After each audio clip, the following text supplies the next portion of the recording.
안녕하세요. 리아드입니다. 이번에 하려는 얘기는 중고차 구매 시 확인 사항들에 대해 얘기를 해볼까 해요. 당분간은 중고차에 관련된 얘기들을 많이 할 것 같습니다.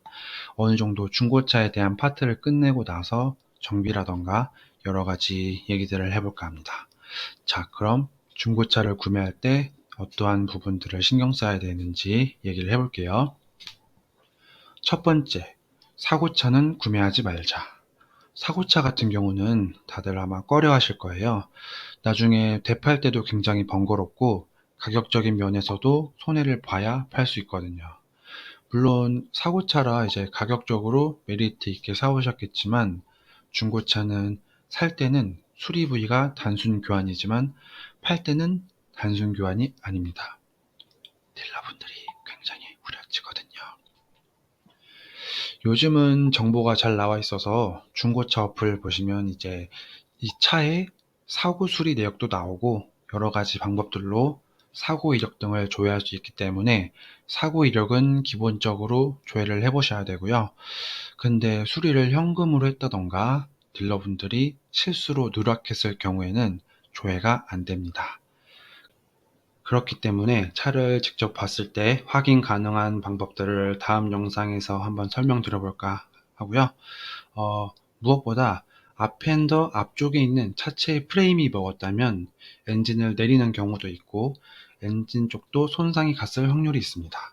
정비를 잘하면 문제가 되겠냐마는 그 수리를 어디서 했는지, 그 정비사가 어떻게 정비를 했는지는 모르기에 앞쪽 사고차는 웬만하면 거르시는 게 좋을 것 같다고 말씀드립니다. 그리고 두 번째로 사고차를 구매하자. 방금 전에 사고차는 구매하지 말자라고 했는데 왜 사고차를 구매하자라고 하냐면 사고차도 여러 가지 사고차가 있습니다.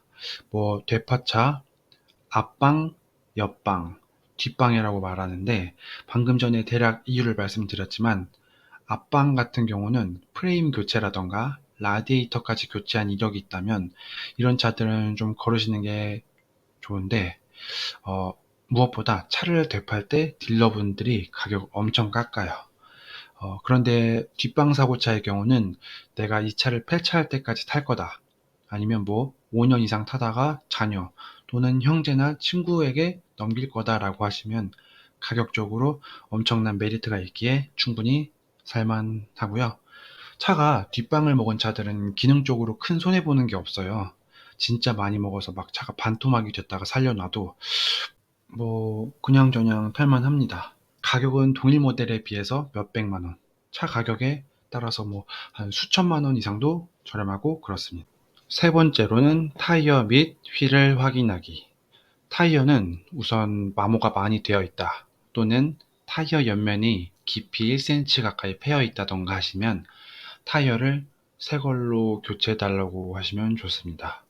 아니면 타이어 값을 깎아 달라고 하셔도 좋고요. 안 된다. 지금도 싸다. 그러면은 뭐 안 사면 되죠. 네.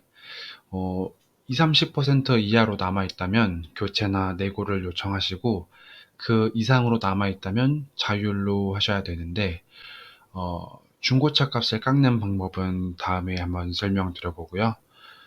그리고 타이어 4개를 다 보셔야 되는데요. 편마모가 된 타이어가 있는 게 아닌가 확인해 보셔야 돼요. 신발 뒷굽 보시면 한쪽만 달아있는 경우 보셨죠? 그것처럼 타이어도 한쪽만 달아있는 경우가 많은데 앞바퀴랑 이제 뒷바퀴의 마모도가 다른 건 문제가 안 되는데 양옆으로 마모도가 다른 건 운행할 때 웅웅웅웅 하면서 소리도 나고 해서 좋지 않습니다. 타이어에 이제 동전이나 손톱이 어느 정도까지 들어가는지 확인 후에 옆에 타이어로 가서 어느 정도 똑같이 달아있나 확인해 보시면 좋고요. 완전 똑같을 수는 없지만 좀 심하다 싶으시면은 교체 요청이나 이제 깎아달라고 말씀하시면 되고요. 휠은 끝에 날 쪽에 조금씩 까진 것들은 그러려니 해도 중간중간 패어져 있다 하시면 뭐 걸으시는 것도 나쁘진 않습니다. 차를 관리를 좀 안 했다는 뜻이니까. 네 번째로 시승은 꼭 해보기.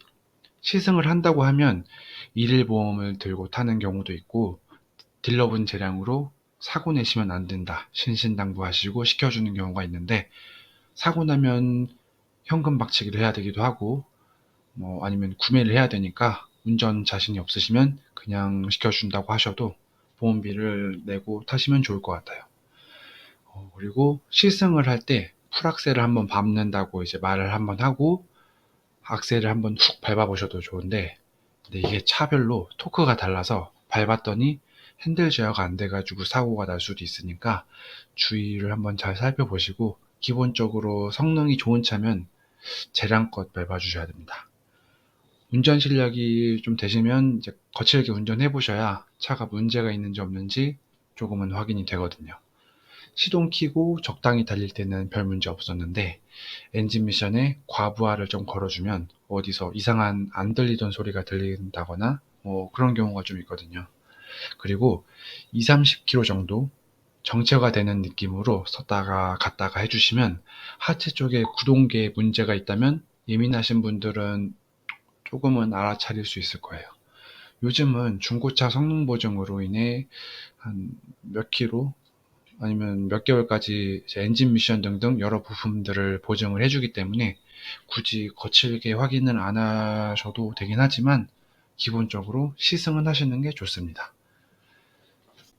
다섯 번째로, 차의 기능들을 확인해 보기. 이 버튼 저 버튼 아시는 선에서 눌러서 기능 한번 확인해 보시고, 무슨 버튼인지 모르겠으면 이제 딜러분한테 여쭤보시고, 창문도 올렸다가 내렸다가 해보신 다음에 힘이 있는지 없는지도 확인하시고, 문제가 있는 부분들은 수리 요청을 하시거나 내고를 하시는 게 좋아요. 하지만 크게 중요한 부분들은 아닙니다. 계기판 보시면 RPM이 위아래로 떨리는지 안 떨리는지 확인도 해보시면 좋고요. 어차피 차를 보러 간다고 예약을 해놨다면 딜러분이 시동 작업을 미리 해놔서 어느 정도 예열시켜 놓고 안정을 시켜놨을 거예요. 여섯 번째로, 전문가인 척 할 필요는 없다.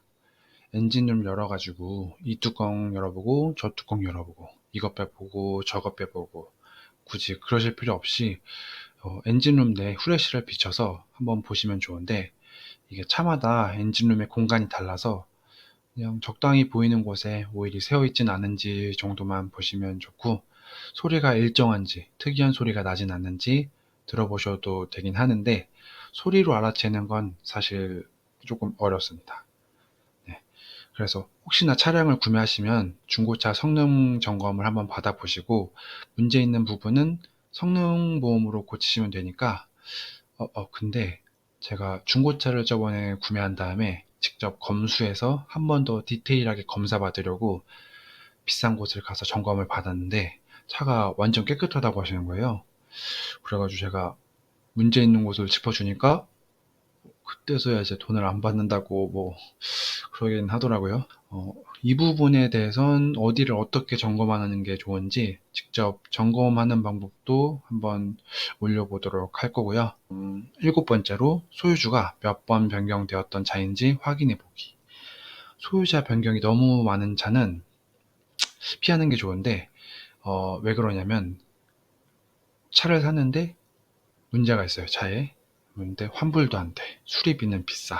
그러면 대부분의 사람들의 선택하는 방법이 손해를 좀 보더라도 다시 팔아버립니다.